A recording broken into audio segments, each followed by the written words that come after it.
And we should be live. I'll just give it a minute until I can see that you are already here indeed. So welcome everyone. We are live from London. It is nearly 5:30 p.m. UK time and we are in Tower Hamlet Cemetery.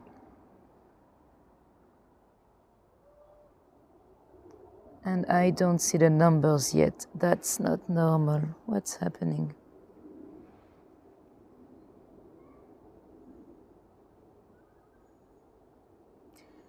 Hi Trish. It looks like I might have accidentally started a new... Oh, I can see 6 now. Have I started the right live or is that an impromptu live? Because it took a bit too long to appear. Tish, are we in the right chat? Is it the live I was meant to start? Because I don't know why it took much longer than usual. Let me know if you are in the right chat, if everything is as usual.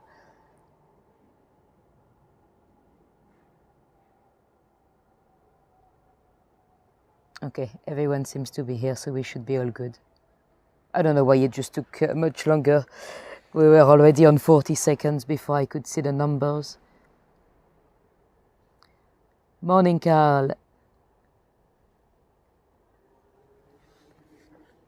Because sometimes you can have a little bug and it could start a new tour instance or live instance instead of the... I'm doing right. Okay, cool, perfect, lovely. Because sometimes you do have little bugs with Streamlabs. And welcome, ARB. My t-shirt is too green. I cannot see the chat. I have to move my shoulder. No, like this. Ah, that's better. And Bonnie is here. Welcome, Bonnie. So we've got about 10 minutes before to start. If any of you were completely new to me, you've just clicked on this video, you don't really know what we're doing. We are live from Tower Hamlet Cemetery. We'll be starting in about 9 minutes, I think. So I'll take you for a live walk. If you want to skip the hellos and go straight to the point, we'll be waiting here for the next few minutes, just getting to know everyone. So if you wanted to go straight into the point, you could skip the next 6 minutes. 6 minutes to go.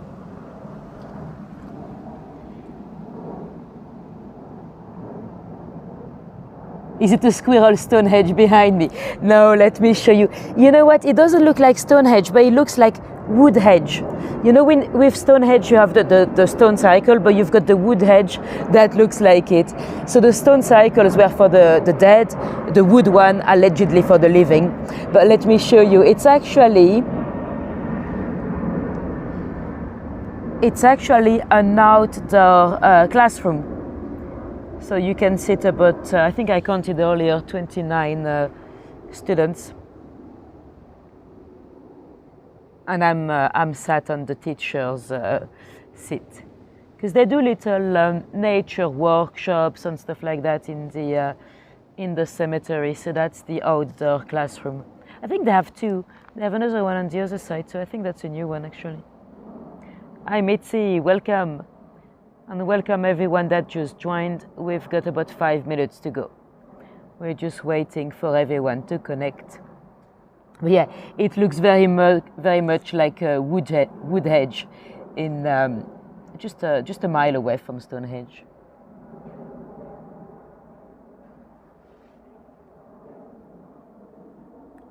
That's very cool. Yeah, I agree.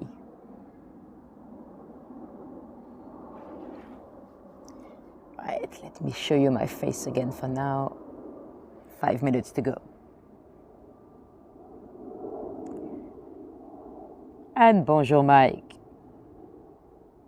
By the way, completely random, but if any of you were watching the replay in the next few days or weeks or years, if at any point I say something that doesn't make sense at all, something very odd, it's probably because we've had a little cut with the signal.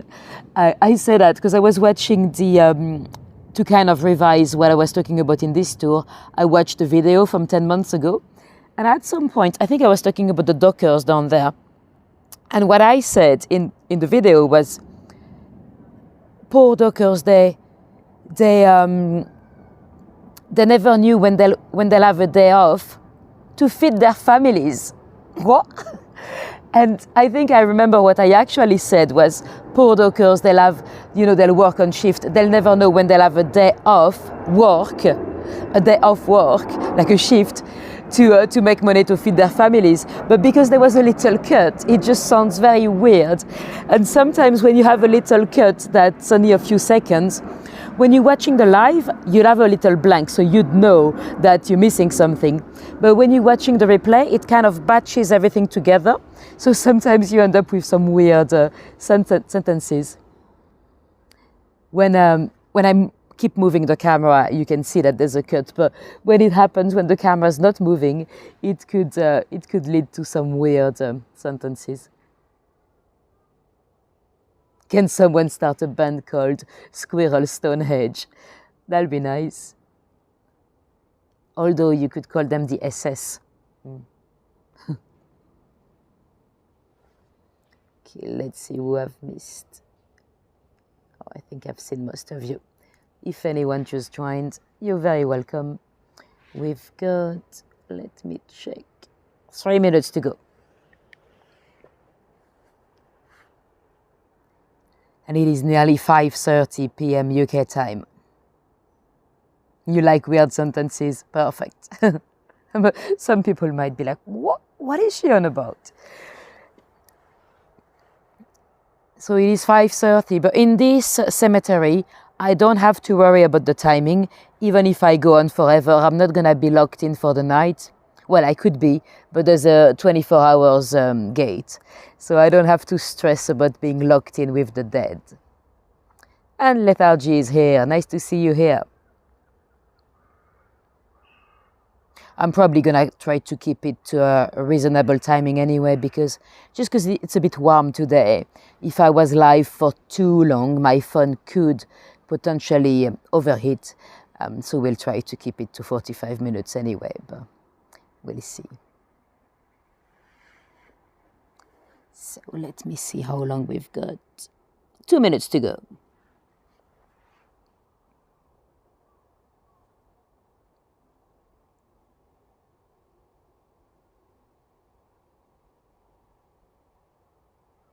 You hope the ghost will help you out. Well, yes, let's ask them for some good vibes.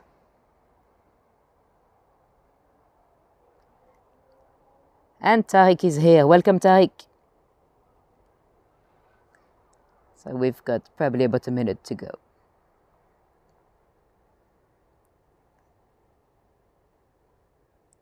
No, we're not too far from Tariq. Tariq is in the East End as well.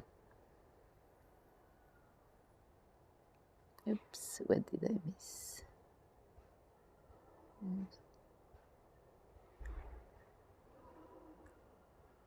So we've got 1 minute to go. And let me gracefully stand up.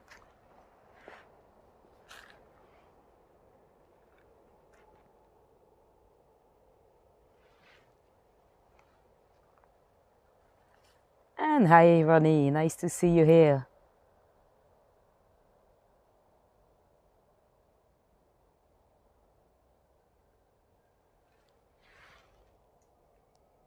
And it is officially time to start. It's 5:30 p.m. UK time.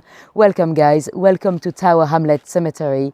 And without further ado, let's go.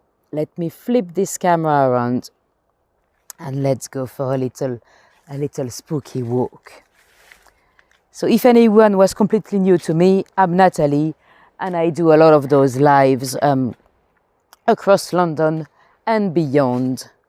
And let me show you. So this is the outdoor classroom that we were mentioning. So that's where you sit the kids, and the teacher can be in the middle. So Tower Hamlet, it's one of the Magnificent Seven cemeteries You might have heard of the Magnificent Seven, of course, because we've visited a few in some of my tours. And for those of you that don't know, the Magnificent Seven cemeteries, they were opened on the outskirts of what would have been London at the time. Today they're very much part of London. Because at the beginning of the 19th century, because of the Industrial Revolution, a lot of people moved into the capital. Between the year 1800 and 1840, the population of London had doubled. So that doubled the living, but also the dead. So London struggled to bury their dead in those little graveyards surrounding the churches. They were completely saturated, so we had to find a solution. So they opened those 7 magnificent cemeteries. Tower Hamlet was the last one, and it's also the poorest one. So 1841, I think it was opened.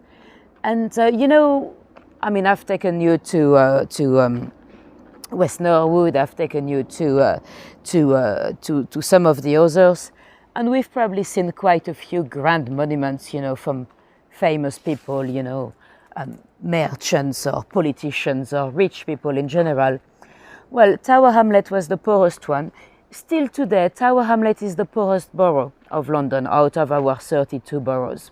Today it's a bit of a mix, of course, because it's been very much gentrified, so it's full of hipsters. See how that tree has grown right out of somebody's grave. And but at the time, the East End of London was very poor, very, very poor. To give you an idea, in the 1860s, 80% of the people buried here were communal graves and pauper burials. So they were those graves where you'd be buried with strangers with no headstones. Some of them being paid by the parish. The pauper's grave were paid by the parish. The communal graves you'd pay, but you'd still be buried with strangers. So today, I'm not going to tell you about the amazing monuments, but I'm going to tell you about the people we cannot see. The destitutes, people that could not afford to pay a monument. Look how this tree is also disturbing the grave and moving the monument.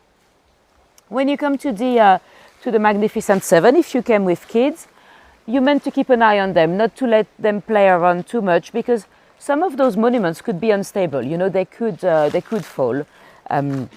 So you meant to stay on the beaten path, really.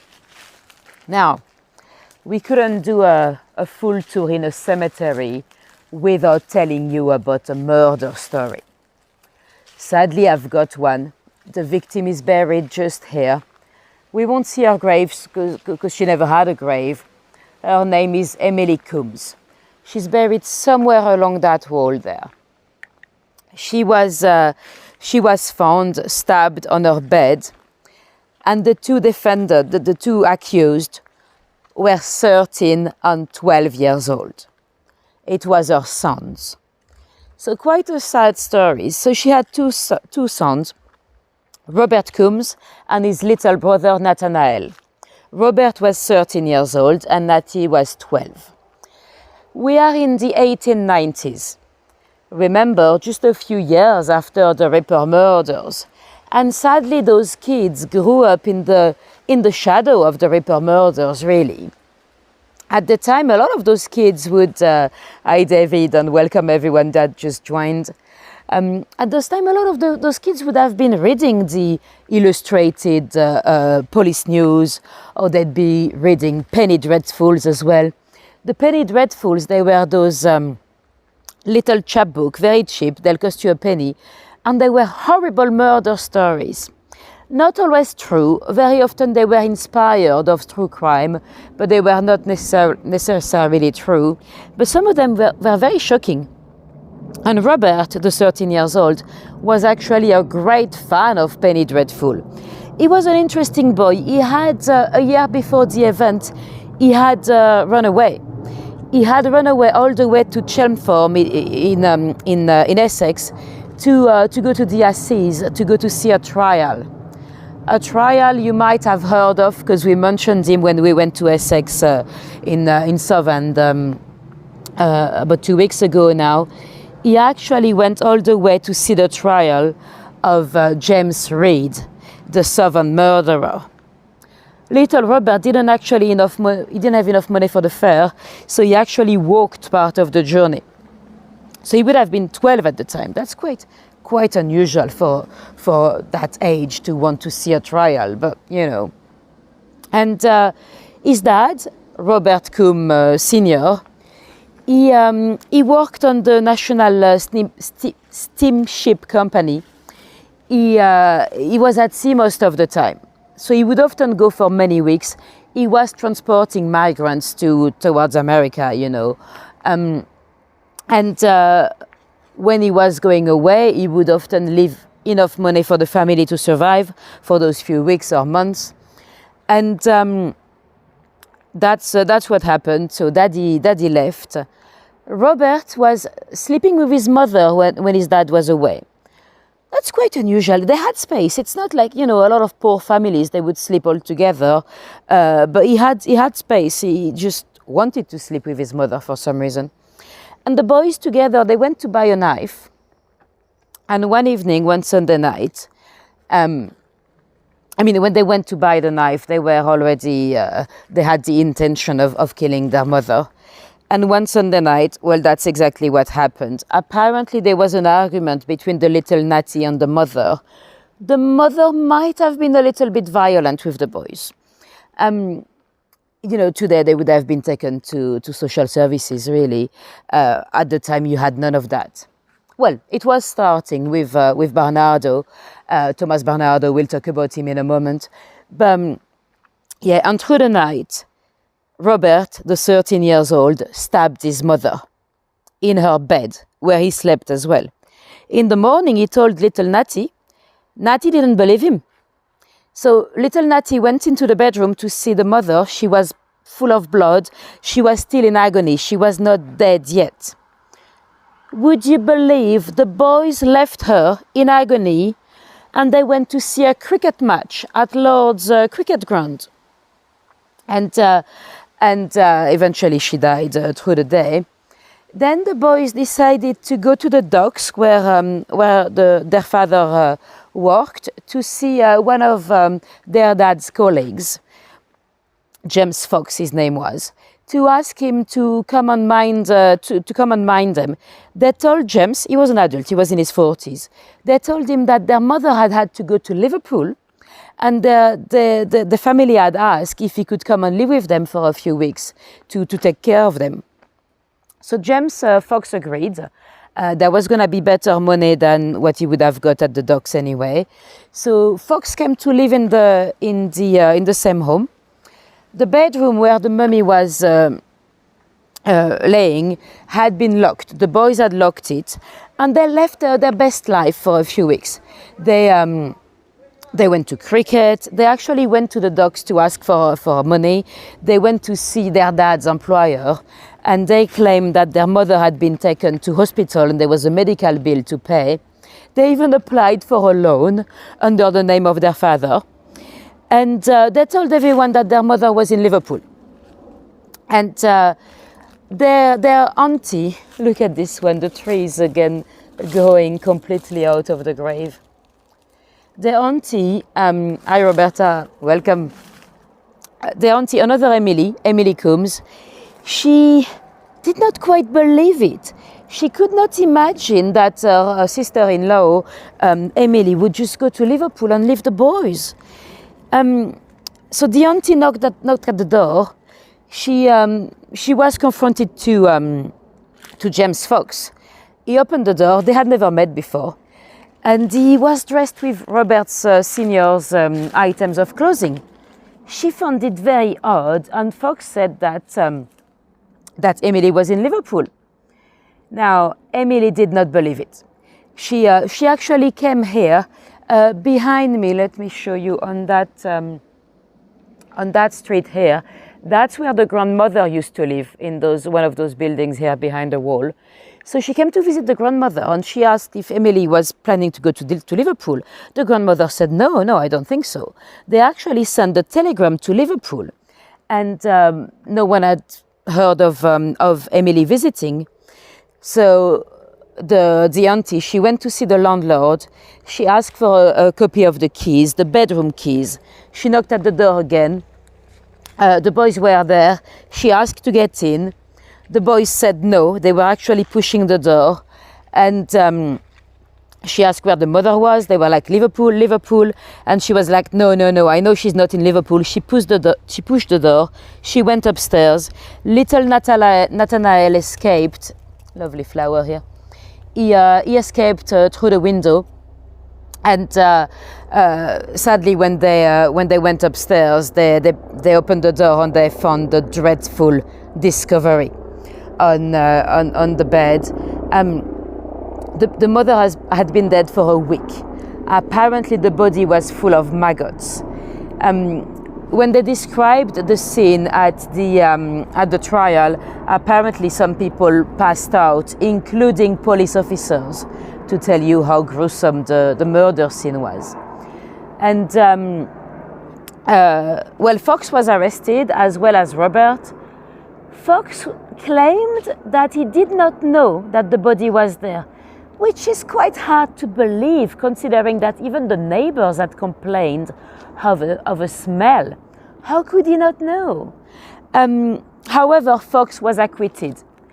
He was described as a little bit simple-minded. I don't think he was diagnosed with any disabilities, but they actually believed him that he just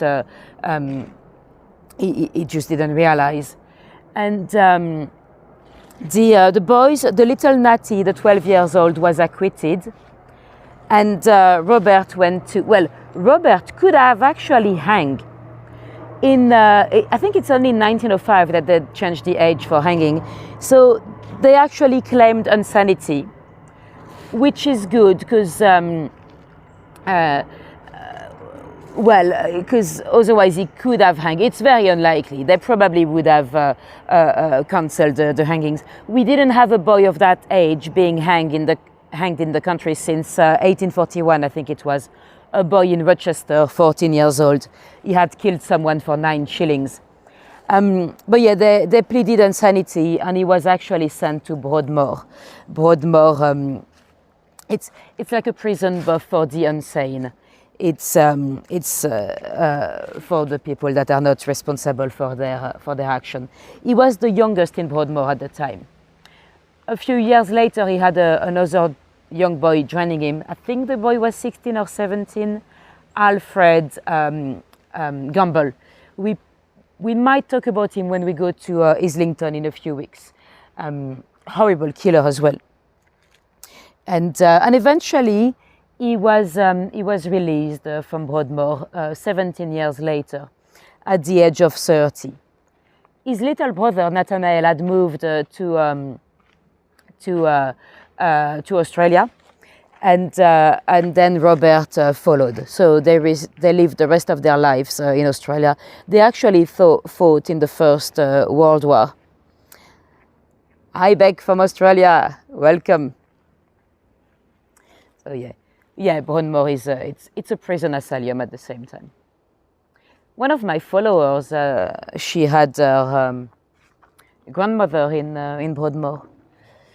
She did say that I could do a tour about the case, but it's quite a sad one. It's an alleged murder of a child in 1943. Some of you might know her. She was part of the Hego community. But anyway, let's move on. Let me show you those little graves. They're quite tiny. If you looked at the date, all of them date back to the First World War. With the First World War, really, that's the time when we stopped spending crazy amount of money in huge monuments, simply because we suddenly lost so many young men. So yeah, when you look at the dates, they all died through those difficult times.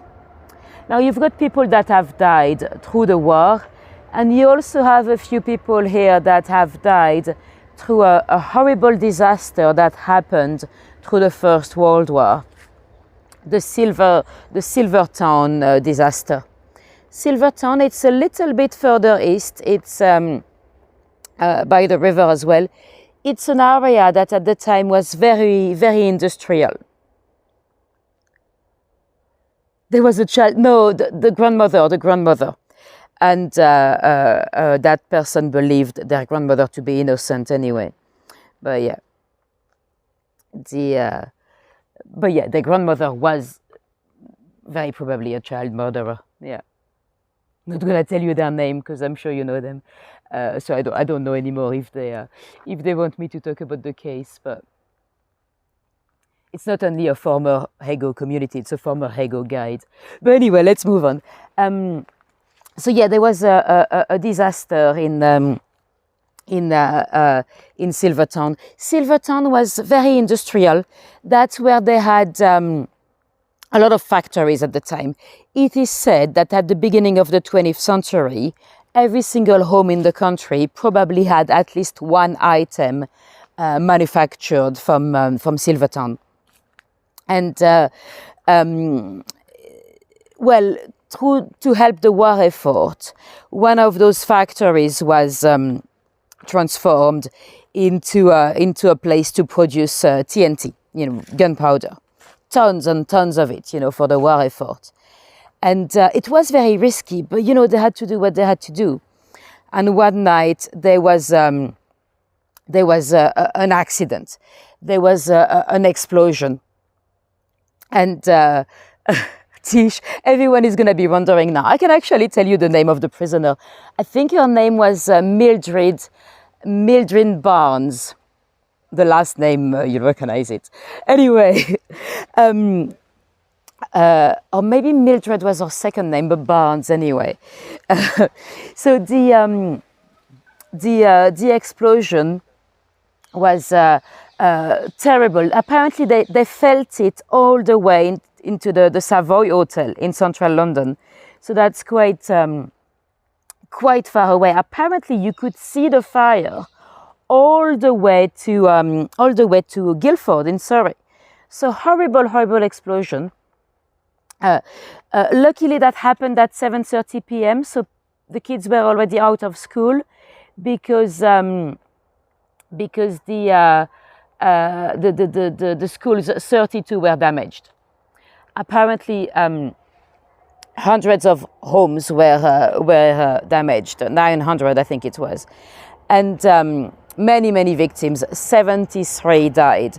So horrible tragedy, and it was not in the press at the time because they did not want to give the enemy, the German. They didn't want to give them ideas. So the explosion was not really in the press. So very sad case. One lady, to tell you how horrible those scenes were, one lady broke 4 fingers trying to rescue a little toddler from the gravels, from the rocks from the explosion. So yeah, very bad tragedy, and a lot of the victims are buried here. Now, when we get into this area, you won't see many graves anymore because the cemetery closed as a place of burial in, I think it's in 66, well, in the 60s anyway. And after that, the Greater London authorities, they decided to remove the graves to make it a park. And there was a public outcry. They wanted to save the cemetery and keep it as a memorial place.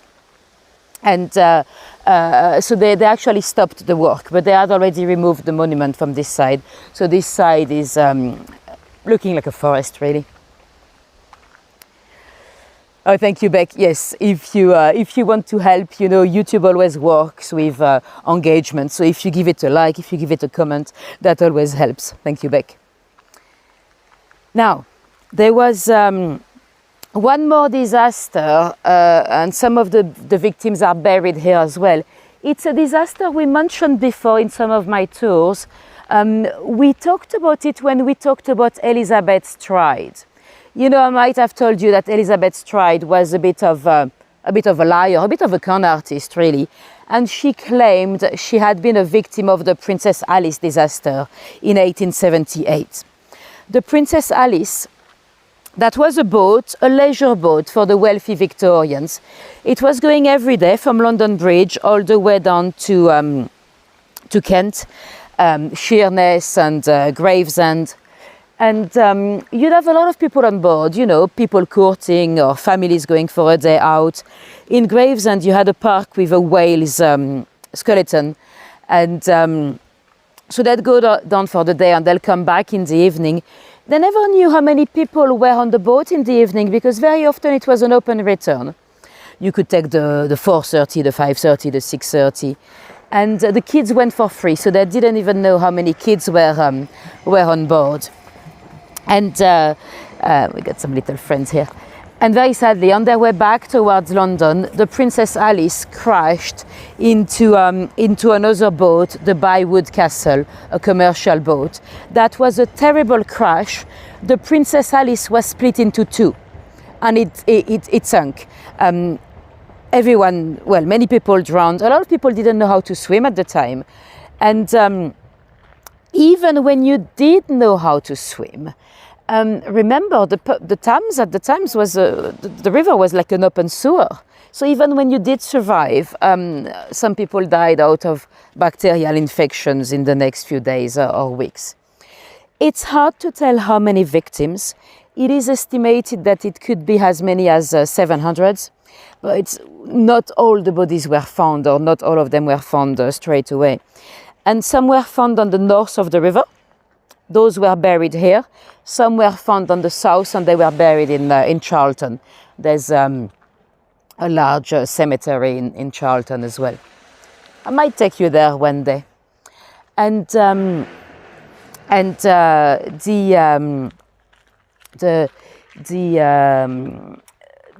victims. I mean, finding the victims. You know, when you suspected that your loved one might have been on board, but you didn't know for sure. I mean, that would have been horrible. Imagine walking through 700 bodies that had drowned and 700 bodies that had been bloated with the water, trying to find your loved ones. After a while, like about a week, they had to bury them. So what they did is they kept a few items of clothing from all the victims that were not identified, and they gave them a number, so you could still come weeks later to check those items of clothing to see if you recognize them. So very sad tragedy. Luckily, there was another boat behind it. It was called the Duke of Teck. They did manage to save some people, but yeah, many lost their lives. And there's a last tragedy that I need to mention that also has quite a few victims buried here. It is the Bethnal Green disaster. Through the Blitz, you know, we had those blackouts, and the streets of London were, of course, very dark, because they did not want the enemy to be able to know where they were bombing. And you had a lot of accidents through those blackouts, because the buses would keep running, but they had no lights on, so you had a lot of traffic accidents and stuff like that. And you know, in the evening, people went down the shelters. You know, most of them were in the underground. And well, one night in 43, I think it was, March, the Bethnal Green station had already been built, but it was not operational yet. So it was used a lot as a shelter, but the trains were not running yet. And the bus number 8 arrived and dropped a lot of people, and suddenly the sirens went on. The sirens that were usually on because of a bombing. It was not actually a bombing, it was anti-aircraft rockets. But people expected bombings because the night before the RAF had dropped over 200 bombs over Berlin, So they expected a little revenge, really. So everyone rushed into the underground, and the toddler that fell down, and then an older gentleman that followed, and then everyone like crashed into one another. They were not necessarily fallen down, but there's a phenomenon that we call vertical stacking, that when you have too many people like crushed into one another, you cannot physically move your rib cage, so you cannot breathe anymore. It's absolutely horrible, I can tell you, because I've experienced it before at a football match when I was 18 in Marseille. I've never been to one of those big football events ever since, because it happened even twice in the same thing. So suddenly I was pushed against the barrier, and I had like at least 10 big guys pushing behind me because there was a goal for Marseille, and I couldn't physically breathe. That was very, very scary. And obviously I survived, so those guys moved, and then I could breathe. But I can imagine. I think it's 173 victims.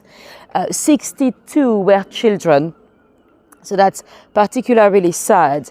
And they claimed, so that was not in the press either, because of course they didn't want to give the Nazis some ideas. So some of the journalists were actually bribing the kids to get some, because they didn't want to give ideas to the enemy. When they looked at the bodies, again, identifying the bodies would have been horrible, because all those kids with blue lips and stuff, and you didn't know if your loved one was in there, you know, because everyone lived in the underground at night. If you wanted to see what it was like, there's a movie called It's a Lovely Day Tomorrow that's very good to see all the life that happened in the underground at night, you know, because although it was wartime, life went on, you know, people loved, dined, worked. So, you know, it's an interesting movie to see how it was. And pass. So hopefully we should be back. Sorry about that. I've just lost you for a sec. I wanted to show you the chapel that was bombed. There's not much to see today. They've just done a little wooden monument. But I've lost you, so never mind. No chapel for today. Anyway, I think we're all back. So let me show you the photo about the Bethnal Green tube disaster. There's a gentleman that realized that there was only a little plaque, and that was not good enough. So he's designed, he had a lovely monument designed. If I have it, I should have an image somewhere. Where is it? There we go. So this is, it's called Stairway to Heaven. So that's the monument they've done in Bethnal Green now to remember all those victims. Did you hear when I talked about the pickpocket? That probably is what it cut when it cut. So I was saying that through the bodies, the victims of the disaster, when they looked through those bodies, they found a very infamous pickpocket. He was very infamous in the East End, so he was dead as well. But he probably was the one that amplified the panic and used it to target some more victims. Although apparently there was no panic. The authorities, you know, later on they claimed that there was a big panic and that's why people lost their lives. But apparently the witnesses that survived, they said there was no panic. It's just that people were stuck and couldn't breathe. Anyway, horrible disaster through the Blitz. And we've got quite a few people that lost their lives through the Blitz around here, because the East End of London was targeted quite a lot. So this is a monument for all of them, for all those people that lost their lives through the Blitz, people from Poplar. 190 of them, I think it is. So we are just above Poplar. So Poplar, you might have heard of this area in my Jack the Ripper tour, or when we talked about Elizabeth Stride as well. Those lovely bricks, they're not all the same. They have been taken from some of the buildings that have been destroyed with the Blitz. So that's quite a touching monument. So they've all come from buildings that were bombed. Exactly. Now we can look at the East End in the eye, said the Queen Mother. So we have another lady that's not buried here. She's buried in Israel, but she was such a hero around here through the Blitz that I feel like I have to mention her. It is Hannah Billig. She was a doctor in 1925, so that's actually rare at the time, lady doctors, and she would treat anyone, whether they could pay or they couldn't pay. Because of course in the East End, a lot of people didn't have money. And a lot of people came to the doctors for the, very last minute, because they were waiting to see if really, really, really they had to go to the doctor. And Hannah, she volunteered in the bomb shelters in the East End. And she even got bombed herself. She had a broken leg, and she kept working. Yeah, the cemetery was bombed a few times. That's what I wanted. Actually, I can show you from here. You know what I tried to show you when the signal cut? Let me try to zoom in. See this little wooden structure there in the middle? That's because the dissenters' chapel used to be there. It was bombed. It was damaged too much through the war. But they've done a little wooden structure to remember the chapel that was there. So that's quite cool. Anyway, I said I was not going to show you too many monuments today. Let me show you this one because it's an interesting character. Will Crooks. We might have spoken about him briefly before when we were in the docks, when we talked about the life of the dockers, because Will was a docker. He worked as, casual labor in the docks, and those jobs were really difficult because you never knew when you could work. You'd have to wake up in the morning, go to the docks and wait to see if you had enough ships that had arrived that day to give you so a dog jumping, that was a bit scary, to see if you had a shift for the day, really. And very sadly, sometimes those men, when they were too skinny because they were malnourished, they wouldn't get a shift because they wanted those strong men. So it was a bit of a vicious cycle, people that had no food, they'll get no work, and some of the families were really, really poor. And in 1888, they had strikes, and Will was actually one of the leaders of those strikes. Later on, he became the leader of the one of the Labour Party leaders, but he also became the first mayor. I think we should be back. So I don't think you've missed much. I was trying not to say anything. All I was saying is that Will Crooks became the first Labour mayor of Poplar, and he's now celebrated by the Labour. Cool. Hopefully Signal will be with us for now. Let's pray to the gods of the internet. If that happens again, don't worry. As soon as I see it happening, I'll try to stop talking so I don't say anything interesting so you don't miss anything. But again, I see everything with a bit of delay, so apologies if it cut again. Now, let's go on. The kids, just over 500, I think 513 kids were buried here. They were kids that had been helped by the Barnardo's charity. Now, the Barnardo's charity, you might have heard of it. Thomas Barnardo was from Ireland. He was born in 1845 in Dublin. He describes himself as not a lovely boy, actually. As a child, he says he was quite selfish. And eventually, when he grew up, he decided to become a missionary. he wanted to go down to China and help the poor, when he realized there was no need to go all the way to China. Poverty was very, very bad here as well. So he came to the East End and he decided to open a rag school. So that was a school for free for the kids that couldn't pay for school. So amazing opportunity. Barnardo himself, he had, I think he had 7 kids. One of his kids suffered from Down syndrome. So he really tried to help all the kids, even the one with learning difficulties. So he opened this first rag school. That was quite messy in there because some of the kids were not used to concentrate on anything. You know, they had never been to school before. They were used to the streets. So there was a lot of work. And one day, he was finishing school. The school was called Hope Place. When there was a young boy called Jim Jarvis, he refused to go. He wanted to sleep at the school.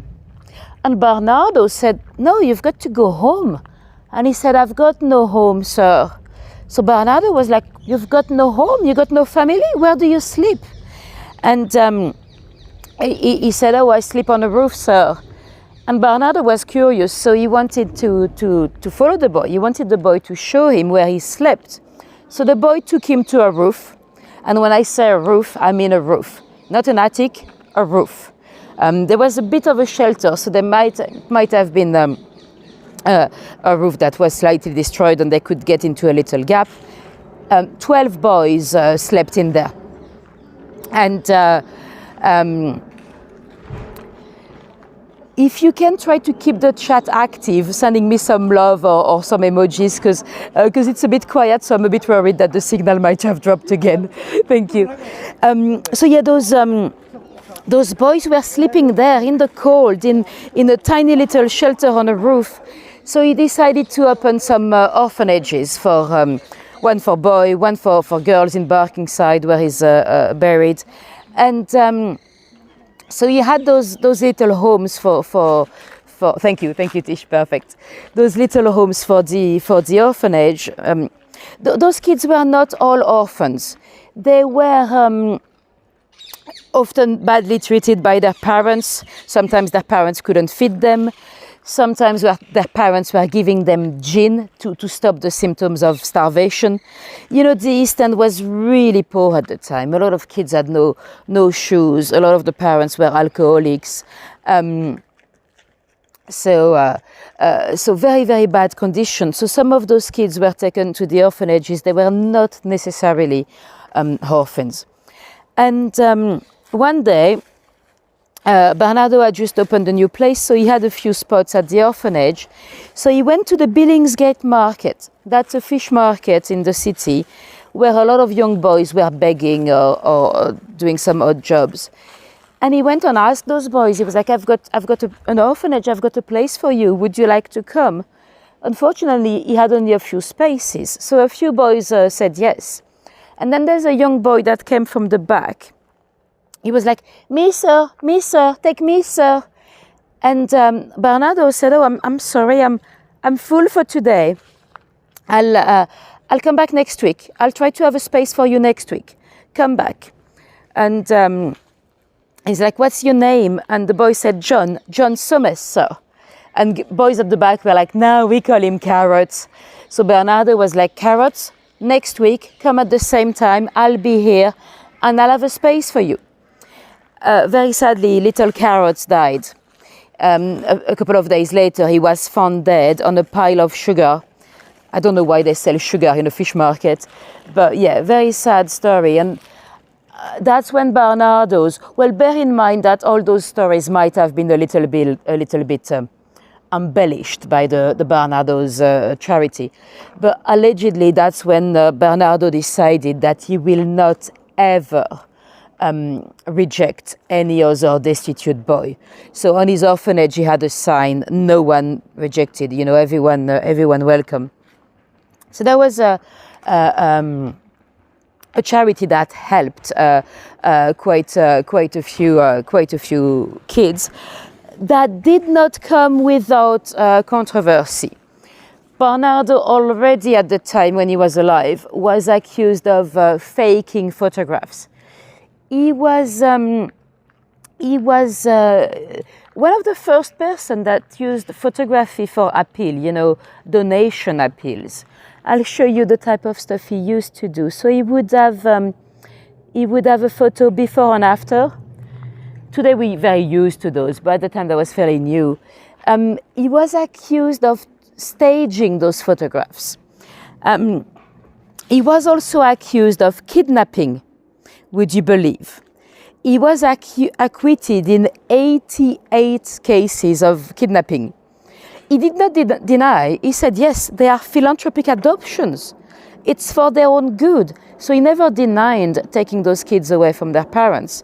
And interestingly, one of the gentlemen that accused him was another philanthropist, Frederick Charrington.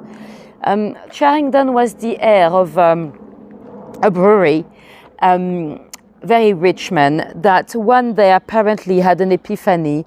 He witnessed outside of one of his pubs, because the pubs, they were often affiliated with a brewer. Well, still today, you've got the pubco system. And he witnessed a gentleman beating up his wife because he was drunk.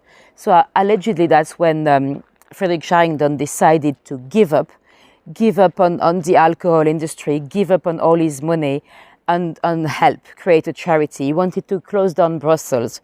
He wanted to stop alcoholism. He created a system where anyone could report a home that was suspected of being a brothel. So he closed nearly 200 brothels. So he was a philanthropist as well, but interestingly, he's the one that accused Barnardo. He actually accused also Catherine Booth and William Booth from the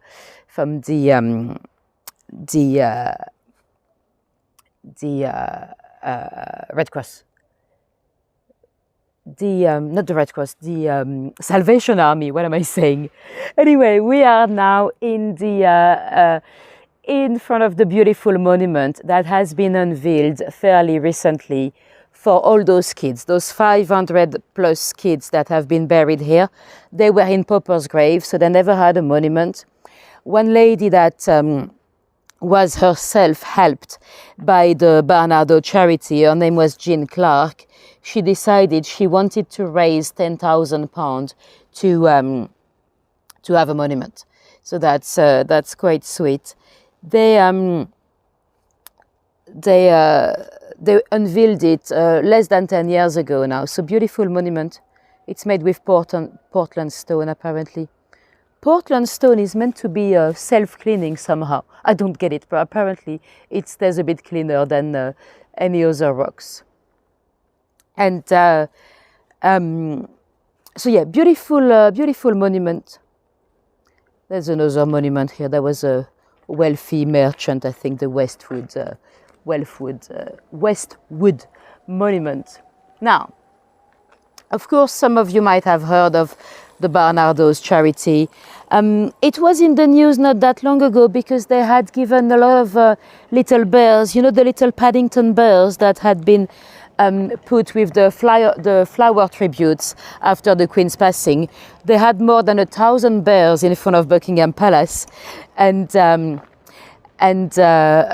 didn't know what to do with them, so they gave them to the Barnardo's charity. Queen Camilla did, because she's not the patron of Barnardo's. Anyway, yes, so the Barnardo's charity has had a little bit more controversy in the 20th century. Charrington, by the way, I didn't want to make this tour about Jack the Ripper, but there's a few Jack the Ripper references. He was accused of being a Jack the Ripper suspect. It's a bit bonkers. I mean, even the ripologists that accused him did not believe that Charrington could have been the murderer, but he wanted to prove a case. So he published a book called The Mammoth Case of Jack the Ripper, and he wanted to prove that you could basically build a case against any Victorian gentleman. Because the Jack the Ripper story, of course, it was absolutely horrible for those 5 victims, but it destroyed a lot of men's life, men that were wrongly accused of being Jack the Ripper. So in that book, he builds a case against Charrington, saying that basically he closed all those brothels. Doing that, he pushed sex workers into the end of Jack the Ripper. And then it might have been because he was Jack the Ripper himself. It's all rubbish, but just to show that you can kind of build a case against any Victorian gentleman, And talking about Jack the Ripper, Thomas Barnardo himself also has a connection to the Jack the Ripper story. It's probably also a bit rubbish, but according to Barnardo, one day in 1888, he went to a lodging house, those accommodation, a dust house, one of those accommodations for the very poor, on Flower on Dean Street. Some of you might remember we've been on Flower on Dean Street together in my Jack the Ripper tour. So he was visiting this dust house to speak to the ladies about the kids at the dust houses. And apparently he went to the kitchen when he met a lady that was very pretty but very drunk. And she says to him, she said, "We all up to no good and no one cares what becomes of us. One of us could be killed next. If we had helped the life of us years ago, we would have never come to this." Barnardo believes that that lady might have been Elizabeth Stride. And if that's the case, she was indeed killed next. I don't know if there's any truth behind it. To be fair, any of those ladies could have been Elizabeth Stride. They were all on the same boat, all destitute and all struggling to stay afloat. And anyway, back to the Barnardo's controversy. They created the child migration project. So they started to export their problems, basically. That's what some people say. They sent a lot of those kids for adoption, first in Glasgow and then on the other side of the pond, mainly in Canada, but a few in Australia as well. Those kids would have to go through a very quick medical test, and they'll be sent for adoption in Canada. They would be sent with a postcard, and then the family was meant to send the postcard back. Some of those postcards are survived, and yes, some are very rough. Some of them say stuff like, "Oh, I expected a stronger one, but that would do, thanks." Because, they wanted to adopt those kids, but they also wanted some free labor in their farms. And some of them were success story. I mean, some of those kids have actually married their stepsisters in the family and became the heir to the farm. But sadly, I think the Barnardo's charity with the government sometimes overly trusted human nature. And some of those kids suffered a lot of abuse. So much so that in 2010, Gordon Brown, the Prime Minister, actually publicly apologized to those families and those kids that had suffered some abuse with the migration project. Most of those issues, though, were after Barnardo died. He died in 1905. It started before, but yeah. And great charity. They still exist today, of course, but they're probably just over-trusted people. Anyway, one last little link to the Ripper story. Well, two really. Obviously, we are in a cemetery very close to the East End, so you have a few people buried here that are connected to the Jack the Ripper story. One is Mr. Lusk. Mr. Lusk was the president of the Whitechapel Vigilancy Committee. Is the one that received the Dear Boss letter.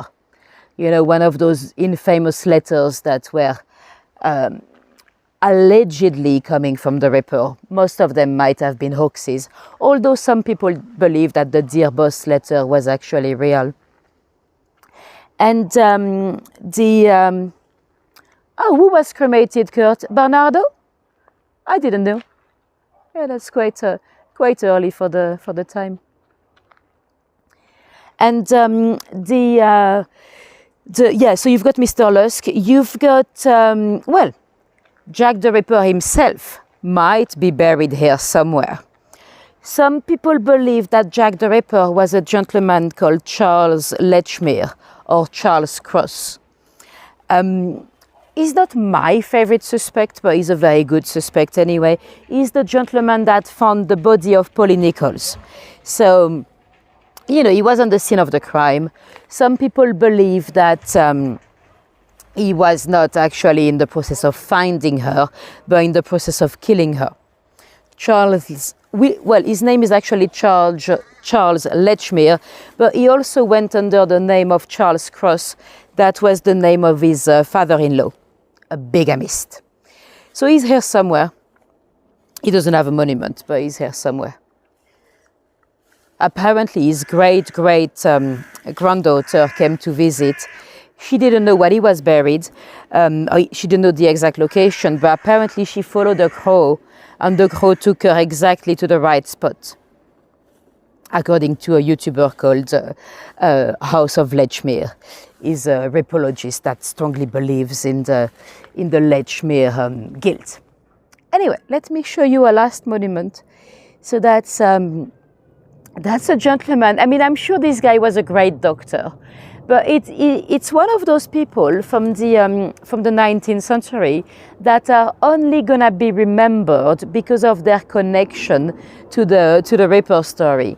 So this is Dr. Rhys Ralph Lewinin. I don't know how to pronounce this. Lewinglin, I think that is. Is the gentleman that did the autopsy on Polly Nichols. So Polly Nichols, for the ones that don't know, she was the first of the canonical 5. Maybe not the first Ripper victim, because we had a few ladies before that might have been killed with the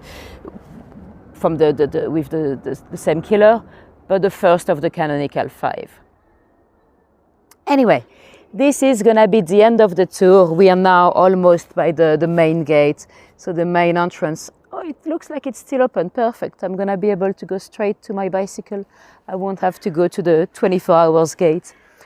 Let me know if you have any questions before we go.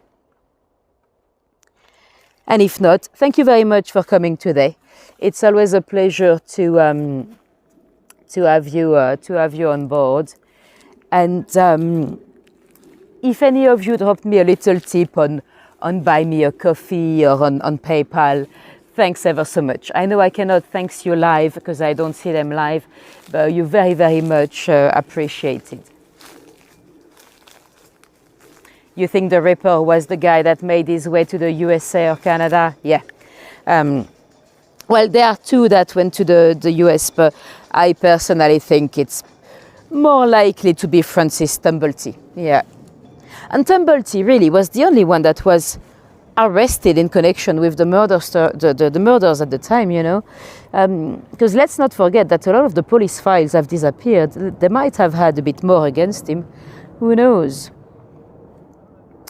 Thanks, Kurt. Thanks, Natasha. Thanks, everyone, for joining me again. It's always a pleasure to have you on board. So this is the main gate here. And that's where you can find the Friends of Tower Hamlet Cemetery. So that's a charity that helps keeping everything in shape. And there's a big war monument as well down this side here. Cool. Thanks, everyone. If you wanted to see a bit more of me, in a week exactly, next Tuesday, we're heading back to Southwark, so the area of the Borough Market and all that, and we'll talk about another Ripper suspect, Severin Klosowski. So that's also a good suspect. And he also went to America. He came back, but he also went to New Jersey, where there was a few Jack the Ripper copycat there. So, it could also be him. And he was indeed a serial killer. A lot of the other suspects, we've got no evidence that they are killers at all. But Severin Klosowski was a killer. So, maybe. Anyway, let me flip this camera around.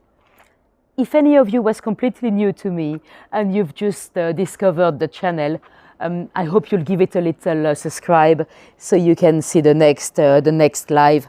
The best way to catch those tours live, it's actually to subscribe and hit the little notify me bell, because otherwise you often catch them on replay in the next few days. So if you wanted to catch them live and be able to interact in the chat, it's much easier to hit the bell. This way you'll get a little notification, whether it's an email or a notification, it depends on your settings, but yeah. And yes, so hopefully I'll see a lot of you next week. After that, the week after, we're going back to Windsor. I've not scheduled it yet. I'll probably do that tomorrow or the day after. And after that, we're heading towards Islington, because the dice have spoken for my Monopoly tours. We have to go to Angel. So that's quite a nice location as well. And